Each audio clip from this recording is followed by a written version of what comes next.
Taigi gaminsime krevetes. Aš pastebėjau, kad per sezoną būtinai turiu pagaminti bent jau vieną patiekalą su krevetėm. Na, kasgi nemėgsta krevečių. Tikrai turbūt vienetai. Jos yra ne tik skanios, bet ir super greit paruošiamas produktas. Tam, kad jas padaryti truputėlį ypatingesnės, šį kartą naudosiu krevetės nelukštentas su galva ir jas patieksiu, tiksliau kepsiu su tokiu česnakiniu čili sviestuku. Pasiemu 2 šviežius čili pipirus bei galvą česnako. Visą tai reikės pakepti grilyje, bet prieš tai išsivalysiu čili. Na, o išvalau sėklytes tam, kad vėliau sviestas nebūtų toks super deginančiai aštrus. Noriu lengvo aštrumėlio, o visas aštrumas slypi čiliuko viduje. Ir česnakas. Tiesiog nuvalysiu visą galvą česnako. Iš tiesų, čia česnako tikrai reikia nepagailėti. Toliau pasiemu folijos. Padarysiu tokį dvigubą, kaip sakant, folijos lapą. Ir sudedu čili bei česnaką. Gero alyvuogių aliejaus. Na, kokie 2-3 šaukštai. Šviežiai maltų juodųjų pipirų. Truputėlis druskos.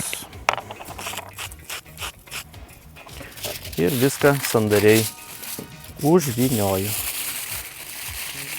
Ir štai taip paruoštas vokelis su česnaku bei čiliuku keliauja į grilį. Grilis įkaitintas iki maždaug 160-170 laipsnių, tiesioginė kaitra. Na ir turėtų kokio pusvalandžio pilnai pakakti. Na, o kol kepa česnakėlį su čiliuku, pasiruošiu tokias gaives su tokiu žemės riešutų padažėliu salotėlės, tokia kaip salsa.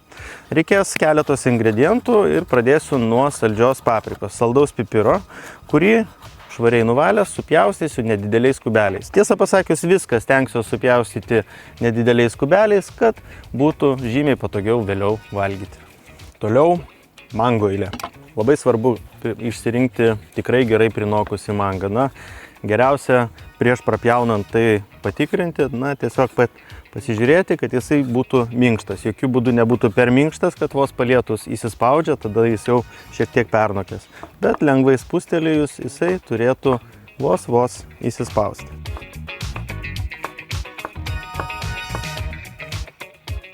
Bei supjaustysiu svogūniuką. Svogūniuko kiekis čia jau priklausytų iš dalies ir nuo jūsų. Aš manyčiau, kad vieno vidutinio dydžio mėlynojo svogūno supjaustyto kubelį iš čia tikrai pakankamai užteks.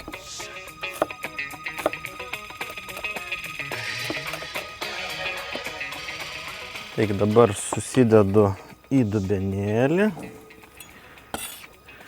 Šitos salotos ne tik labai skanios, tačiau ir labai spalvingos, todėl papuoš stalą ir suteiks jam daug gražių spalvų ir kvapų. Na, čia reikėtų dar įdėti žolelių. Tikrai žinau, kad kalendrą ne visi mėgsta, o aš ją mėgstu labai. Tad jos ir įdėsiu. Kuom ją pakeisti? Na, galėtumėte įdėti laiškinio česnako arba svogūnų laiškų, tos žalesnės dalies galbūt labiau tiktų. Galėtumėte įdėti truputėlį petražolių, tikrai nepakenktų. Tačiau kalendra čia tikrai tinka labiausiai. Ir ją sudedu papjaustęs su visais koteliais. Koteliai jauni, minkšti, tikrai skaniai susikramto ir susivalgo, tad drąsiai pjaustau visą. Taip pat galėtumėte įdėti truputėlį mėtos. Tarp kitko turiu mėtos, tai šakelę manyčiau, kad įdėsiu ir aš. Daug nereikia, vos, kad suteikti tokį lengvą mėtos prieskonį. Na ir kokios salotos be padažo. Taigi paruošiu tokį tikrai netradicinį padažą su žemės riešutų sviestu. Taigi turiu tokį gerą šaukštą žemės riešutų sviesto, šaukštas tyro alyvuogių aliejaus, šaukštas kepintų sezamų aliejaus, šaukštas sojų padažo,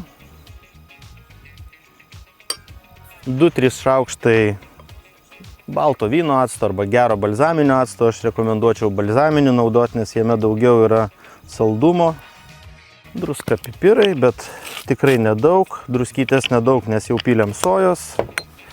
Šiek tiek pipiriuko. Ir įdėsiu šiek tiek kepintų sezamo sėklų. Viską išmaišau.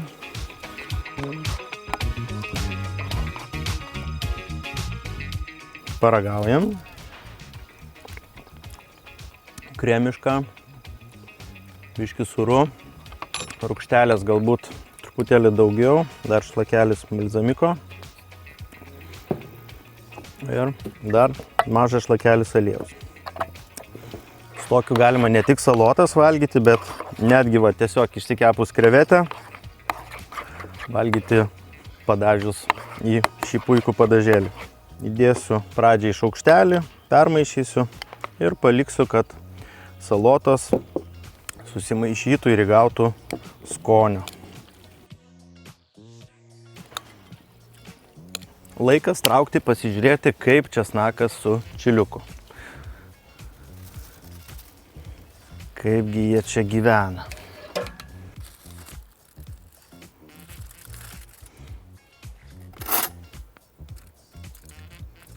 Štai, česnakas minkštutis, truputėlį paskrudęs, čiliukas taip pat. Turiu štai tokią grūstuvę. Na, jeigu jos neturit, turit kažkur elektrinį tokį smulkintuvą, puikiai tiks ir jis. Gamtoje aš elektros prietaisų šį kartą neturiu, tad pasinaudosiu senoviniais metodais. Taip, česnakėlis. Ir sugrūsiu iki tokios vientisos tyrelės.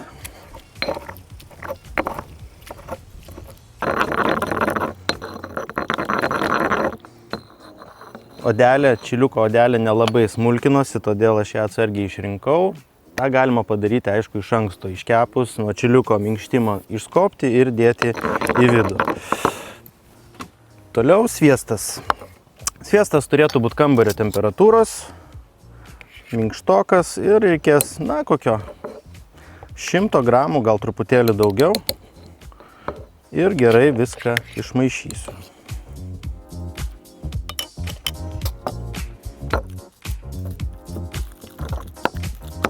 Štai puikus sviestinis kremas.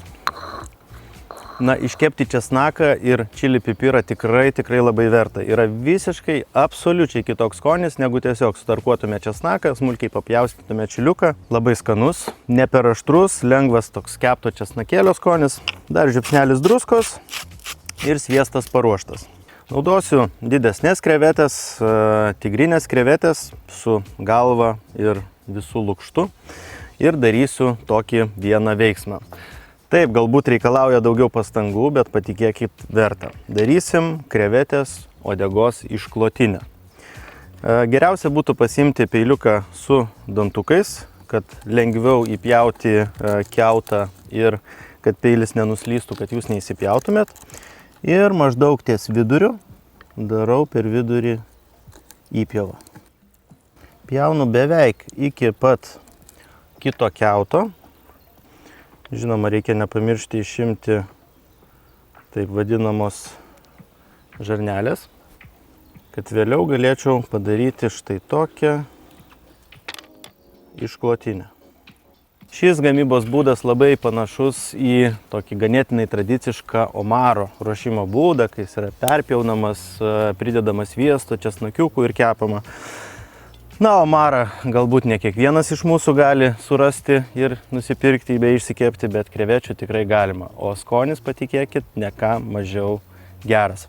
Taigi, bigrinek kepsninė įkaitinta iki maždaug 180, šiek tiek daugiau laipsnių. Tai neturėtų viršyti 200 laipsnių, tiesioginė kaitra. Ir tai paruoštas krevetės keps 5-7 minutės. Kiautas veikia ir kaip apsauga. Būtent dėl to labai rekomenduoju kepti su kiautu. Tokiu būdu krevetė žymiai mažiau rizikos, kad perkeps.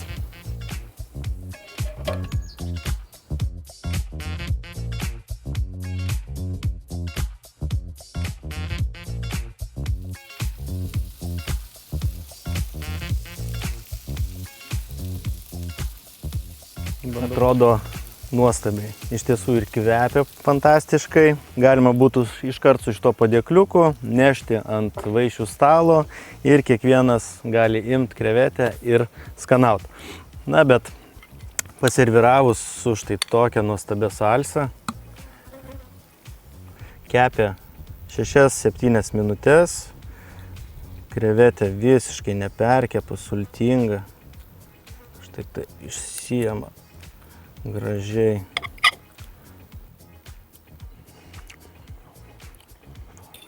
Sultinga. Tikrai ne per aštri. Dar galima buvo netgi vienu čiliuku daugiau įdėti.